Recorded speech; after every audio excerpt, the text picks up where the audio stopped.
ஒன்று மட்டும் நல்லா ஸ்ட்ராங்காக போட்டுருக்கேன், மற்ற ரெண்டும்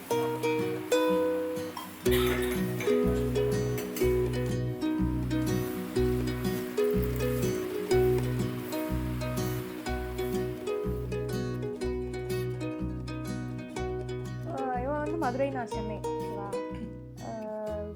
டேட் அந்த மாதிரி இந்த மாதிரிலாம் நான் வந்து அது வரைக்கும் போனதே இல்லை. அப்படியே போயிருந்தாலும் இவனை மீட் பண்ணிக்கிறதுக்கான வாய்ப்பு இல்லை. நான் இவனும் கிட்டத்தட்ட அந்த டைப் ஆஃப் பர்சன் தான். தென்றல் தினேஷ் இருக்காங்கல்ல, தினேஷ் வந்து தினேஷ் மூலமாக தான் எனக்கு அவன் பழக்கம்.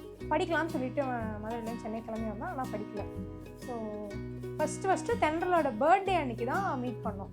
Dinesh wanted to gather all of Thendral's friends. So அப்படி இருக்கிறப்போ எனக்கும் தினேஷ் மூலமாக தென்றல் தெரியும். இவங்க ஒன்றா படித்ததுனால அப்படி தான் ஃபர்ஸ்ட் மீட்.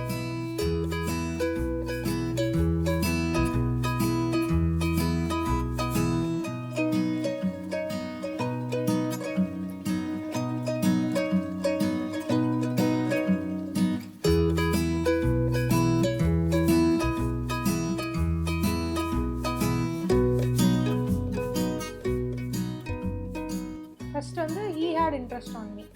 அது வந்து சார் என்கிட்ட சொல்லலை, என்னை தவிர எல்லார்கிட்டையும் சொல்லிட்டாரு. நம்பி லைக் ஹி பிலீவ் தட் யாரும் அவட்ட சொல்ல மாட்டாங்கப்பா அப்படின்னு சொல்லி மட்டும் ஒன்று சொல்கிறேன், யார்ட்டையும் சொல்லாத அப்படின்ற மாதிரி எல்லார்கிட்டையும் சொல்லிட்டான். நான் இதுவுமே சொன்னேன், அவனாலாம் சொல்ல மாட்டான், சொன்னால் பார்த்துக்கலாம். அதே மாதிரி ஒரு 2 வருஷம் அவனா சொல்லவே இல்லை. 6 பேர் இருக்கிறப்ப அது ஒன்றுமே தெரியாது. நீ தண்ணி எடுக்க போகிறப்ப எப்படி இருக்க, நல்லா அந்த மாதிரி கொஞ்சம் வியர்டாக ஆரம்பிச்சுது. என்ன வியர்டாக இருக்குது, இந்த மாதிரி இது வரைக்கும் இருந்தது இல்லையே. அப்படியே ஒரு 1.5 வருஷம்.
அதே மாதிரி ஒருத்தர் டேடி பர்த்டே அன்றைக்கி மீட் பண்ணுறதுக்காக நானும் இன்னும் கொஞ்சம் ஏர்லியாக வந்துட்டோம். வேறு ஆப்ஷனே இல்லை. ஃபார் நெக்ஸ்ட் ஒரு 45 மினிட்ஸ் நாங்கள் 2 பேரும் தான் ஹேங் அவுட் பண்ணணுன்ற மாதிரி ஒரு நிலமை. இவன் ஒர்க் பண்ணிகிட்டு இருந்தான், நான் படுத்து சும்மா இருந்தேன். எவ்வளோ இன்னும் சும்மா இருக்கிறது சரி, அதுதான் பேசணும். ஆமாம், உனக்கு என்ன பிடிக்குமாமே, கேள்விப்பட்டேன் அப்படின்னு கேட்டேன்.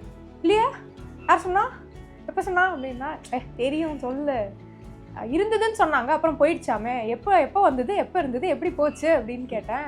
போகலாம் இல்லை, இன்னும் இருக்கு அப்படின்ட்டான். இது இன்னும் இருக்கா அப்படின்னு. அவள் ஒரு 1.5 வருஷமாகவே she has been giving a clue for me. இந்த மாதிரி ஏதாவது என்கிட்ட அந்த ஜெயிலர் படத்தில் வர மாதிரி அப்பா கிட்ட எதெல்லாம் சொல்லணுமாப்பா அப்படின்ற மாதிரி தான் இருக்கும். இல்லைப்பா, எதுவும் இல்லைப்பா அந்த மாதிரி இவள் க்ளூ கொடுப்பா. பட் ஆனால் என்னால் ரொம்ப இது பண்ண முடியல. அண்ட் நான் என் ஃப்ரெண்ட்ஸ் ரொம்ப பிலீவ் பண்ணேன் ஆக்சுவலாக. சரி சொல்ல மாட்டாங்க, ஏன்னா அது ஒரு மொமெண்ட்டாக இருக்கும் நமக்கு. அந்த டயத்தில் வந்து she has been going through a lot. அப்போ தான் she started to go to duties and night shift and morning. அது எதுவுமா நான் ரொம்ப டிஸ்கனெக்ட் ஆகிட்டேன் வேர்ல்டு. ஏன்னா எனக்கு அந்த டைமிங்லேருந்து எதுவுமே செட் ஆகலை. எல்லார்கிட்டேருந்துமே கொஞ்சம் ஐ காட் புல்ட் அவே. நான் ஓடிட்டேன், நான் பாத்ரூம்குள்ள ஓடிட்டு ஒருவேளை தெரிஞ்சிருக்குமோ அப்படின்னு அங்கேயே ஒரு 5 நிமிஷம் அப்படியே உட்காந்துட்டு இருந்தேன், என்னடா பண்ணுறது அப்படின்னு சொல்லிட்டு. அப்புறம் அவங்க வந்தாங்க, டே வென்ட் வெல். அண்ட் நான் இவளோட இருக்கிறப்ப எனக்கு ரொம்ப லைட்டாக ஃபீல் ஆகும். நான் எப்படி வேணா இருக்கலாம், ரொம்ப யதார்த்தமாக இருக்கிற மாதிரி ஃபீல் ஆகும். இவ கிட்ட வரப்பெல்லாம் எனக்கு ஒரு மாதிரி ஜாலியாக. இல்லை, 5 பேர் தான் மீட் பண்ணுவோம். இவ எப்பயாவது தான் வருவா. ஆனால் இவ எப்பெல்லாம் வராலும் எனக்கு ஒரு மாதிரி ஜாலியாகிடும், ஹாப்பி ஆகிடும். பிரீத்தி இருக்கா நம்ம கூட அப்படின்ற மாதிரி, அவள் கூட நல்லா டைம் ஸ்பெண்ட் பண்ணுவோம் அப்படின்ற மாதிரி ஒரு புதுசாக இருக்கும். ஒரு மாதிரி இந்த மாதிரி எனக்கு ஃபீல் ஆனதில்லை யாருக்கிட்டையுமே.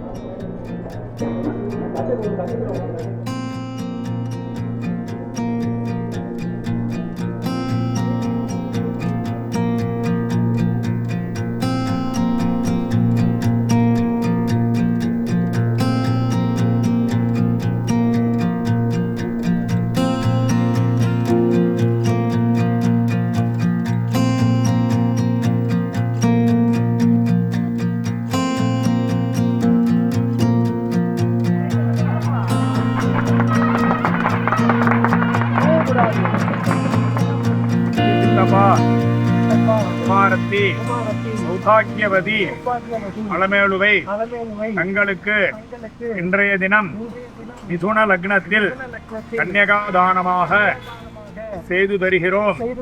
தாங்கள் பாணிகிரகணம் செய்து கொண்டு உத்தரோத்தரம் ஸ்ரேயஸாக இருக்கத்தக்கது.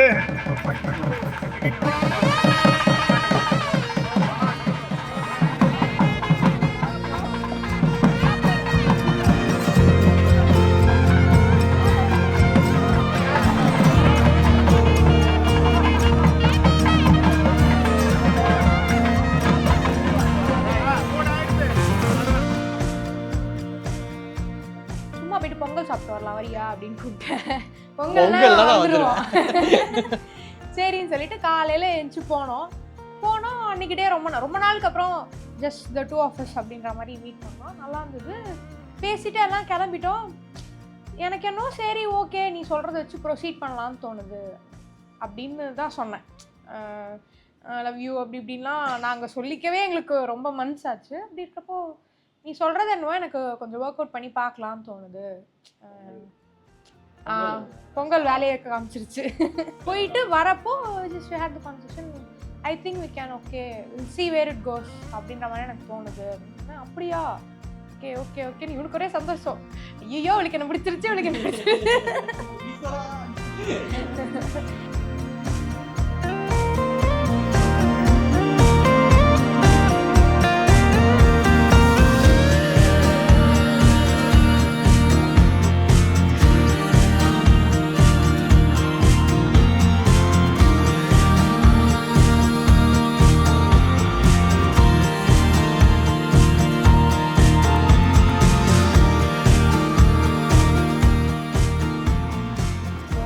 வந்து நான் ட்ரைனிங் போயிருந்தேன் ஒரு 15 days இதுக்காக.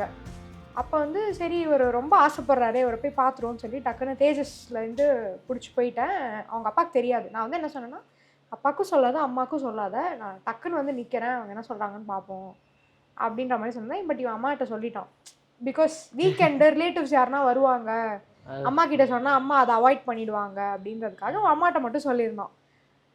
நான் போயிட்டு நிற்கிறேன். அவங்க அப்பா மேலேருந்து வராரு. அம்மா வந்து யார் வந்திருக்காங்கன்னு தெரியுதா அப்படின்னு கேட்குறாங்க. அவங்க அப்பாவுக்கு தெரியல. ஆக்சுவலாக கண்ணாடி போடல அவர் யாரோ அவர் ஆக்சுவலாக தென்றல்னு நினச்சிட்டாரு. ஏன்னா ஒரு தடவை தென்றல் மதுரைக்கு போய் ஸ்டே பண்ணவே தென்றல்னு நினச்சிட்டாரு. கண்ணாடி போட்டு ஐயோ நீ அம்மா வாமா திருப்பி வந்தீங்கன்னா எனக்கு என்ன பேசுனே தெரியலையம்மா, அதுதான் அங்கிள் எனக்கு வேணும், நீங்கள் எதுவுமே பேச வேணாம் அப்படின்னு தான் இருந்தது. அதுக்கப்புறம் ஆஸ் யூஷுவல் இப்போ வீட்டில் சொல்கிறீங்க என்ன பண்ண, எனக்கெலாம் கொஞ்சம் டைம் எடுக்கும் அங்கிள், இப்போதைக்கு மேரேஜ் பண்ணுற மைண்ட் செட்டில் நான் அம்மாவும் இல்லை, எனக்கும் அம்மாவுக்குமே நிறைய கமிட்மெண்ட்ஸ் இருக்குது, it will take some time, நானுமே ஜாப் மாறுற பிளானில் இருக்கேன் அப்படி இப்படின்னு எல்லாம் பேசினேன். எல்லாம் பேசி முடிச்சுட்டு இந்த அண்ணனுக்கு ஒரு உத்தப்பம் அப்படின்னு சொல்லுவாங்களே அந்த மாதிரி அவங்க அப்பா வந்துட்டு சரி அடுத்த மாதம் வீட்டில் சொல்லிடு அப்படின்ட்டாரு.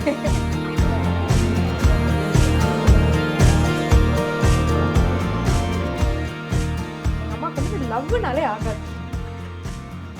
அதனால அங்கேயே முடிஞ்சுது. அதுக்கப்புறம் என்ட்ரியே கிடையாது எதுக்குமே. நானும் அம்மாவும் எவ்ரிடே நான் வீட்டில் இருந்தேன்னா ஒன்றா தான் காஃபி குடிப்போம். ஒரு காஃபியோ 2 காஃபியோ ஒன்றா தான் குடிப்போம். அப்போ நிறைய பேசிப்போம். அப்படி பேசுகிறப்போ இதே மாதிரி ஒரு நாள் நானும் அம்மாவும் பேசியிருந்தோம். இந்த மாதிரி எனக்கு ஒரு பையனை பிடிச்சிருக்கு அப்படின்னு.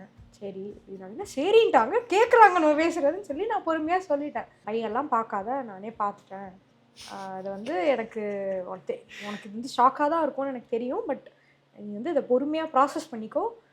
அவங்க வீட்டில் வந்து கொஞ்சம் சீக்கிரம் கல்யாணம் பண்ணணும் ப்ரெஷர் போடுறாங்க. ஆனால் நம்ம சீக்கிரம் பண்ண போகிறது இல்லை. அதனால் நீ எவ்வளோ வேணால் டைம் எடுத்துக்கோ அப்படின்னு. அவ்வளோதானே, சரி ஓகே பார்க்கலாம் அப்படின்னு ஏஞ்சி போயிட்டாங்க. எனக்கு செம்ம ஷாக்கு. ஏன்னா எனக்கு இந்த மாதிரி ஒரு நார்மல் ரியாக்ஷனை நான் எதிர்பார்க்காத உடனே நான் ரொம்ப பேனிக் ஆகிட்டேன். இன்னும் எங்கள் வீட்டில் எல்லாம் நார்மலாக இருக்குது, ஒரு கத்தலை, சண்டை போடலை, ஆர்கியூ பண்ணல, சரி ஓகேன்னு எந்திரிச்சு போயிட்டாங்களேன்னு நான் அப்போலேருந்து நான் ரொம்ப பேனிக் ஆகிட்டேன். ஒரு நாள் வந்து திடீர்னு வந்துட்டு ஃப்ரெண்டு சொன்னா ஒரு பையன் இருக்கான்னு சொல்லிட்டு உனக்கு அந்த பையன் ஓகேவான்னு பார்த்து சொல்லு, இங்கே வேலை பார்க்குறான் பண்ணுறான்னு ஏதோ ஒரு ரேண்டமாக ஒரு ஜாதகம் எங்கம்மா எடுத்துருந்தாங்க. என்ன நீ ஜாதகம் எடுத்துகிட்டு வர? நான் தான் சொன்னேனே எனக்கு பர்சனாக பிடிச்சிருக்கு அப்படின்னு. ஆமாம் அது நீ சொல்லி ஒரு 3-4 மாதம் ஆச்சு, அதுக்கப்புறம் நீ எந்த ஸ்டெப்புமே எடுக்கலையே அப்படின்னாங்க. நான் என்னமோ ஸ்டெப் எடுக்கணும், ஜாதகம் கேட்டால் கொடுத்துட்டேன், இதுக்கு மேலே என்ன வேணும்? நீ பிடிச்சிருக்குன்னு தானே சொன்னேன். பிடிச்சிருக்குன்னா என்னம்மா லவ் பண்ணுறேம்மா அவனதாம்மா கல்யாணம். என்னது லவ் பண்ணுறியா? அந்த வார்த்தை வரல.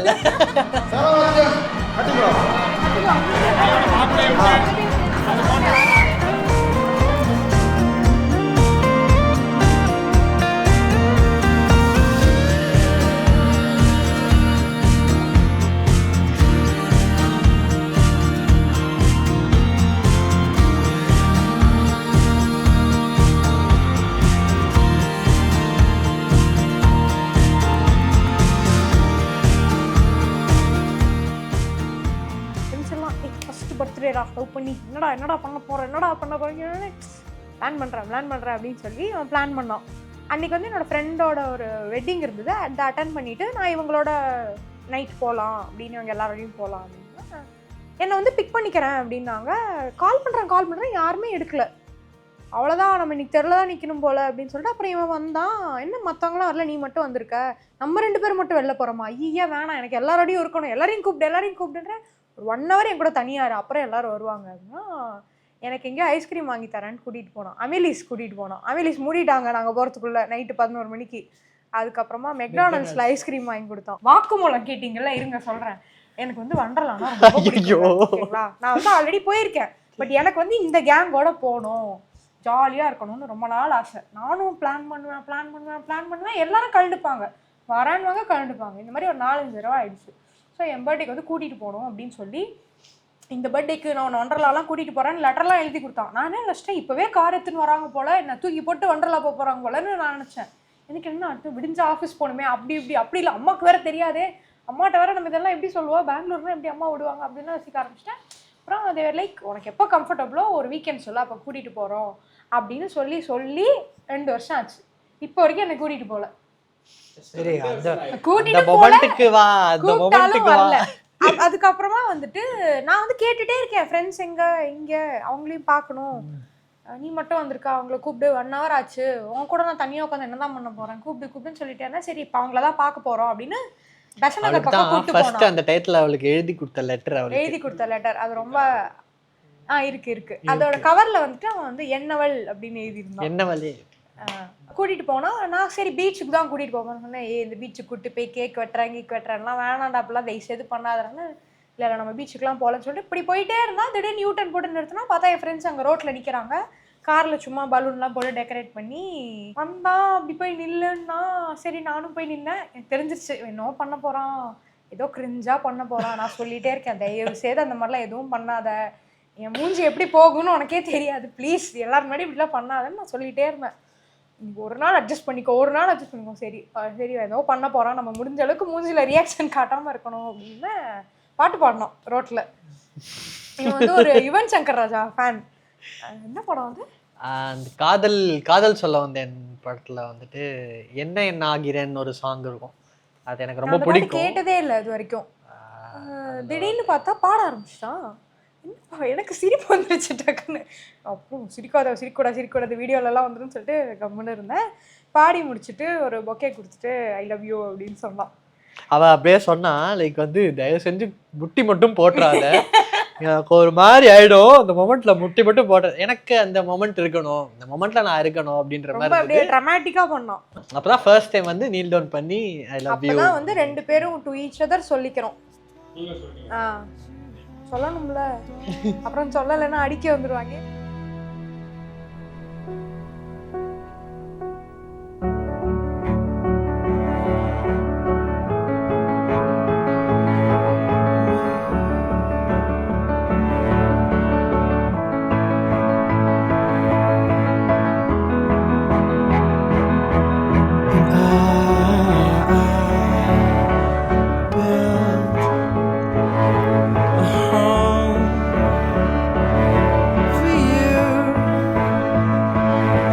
For me